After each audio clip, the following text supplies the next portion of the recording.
ఈ రోజు కథ దసరా 2 విజయాల పండుగ. ఒకరోజు ఆద్య, అమ్మా, దసరా అంటే ఏమిటి, ఎందుకు జరుపుకుంటారు అని అడిగింది. అప్పుడు అమ్మ, బంగారం, దసరాకి 2 గొప్ప కథలున్నాయి. ఒకటి అమ్మవారి కథ. ఒకప్పుడు మహిషాసురుడు అనే రాక్షసుడు దేవతలను మనుషులను బాధ పెట్టేవాడు. అప్పుడు దేవతల శక్తులన్నీ కలిసి దుర్గాదేవి జన్మించారు. అమ్మవారు 9 రోజుల పాటు మహిషాసురునితో యుద్ధం చేసి 10వ రోజు అతన్ని జయించారు. అందుకే ఆ రోజు విజయదశమి అని పిలుస్తారు. ఇంకా రెండవది శ్రీరాముని కథ.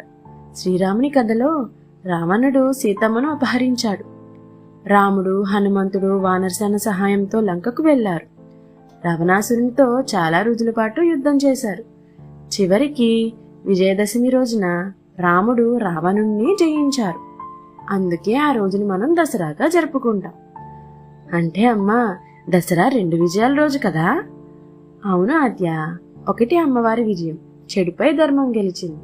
రెండవది రాముని విజయం, సత్యం అబద్ధంపై గెలిచింది. ఏ కథైనా మనకి చెప్పే పాఠం ఇదే. మంచి ఎప్పుడూ గెలుస్తుంది, చెడు ఎప్పుడూ ఓడిపోతుంది. అందరికీ విజయదశమి శుభాకాంక్షలు.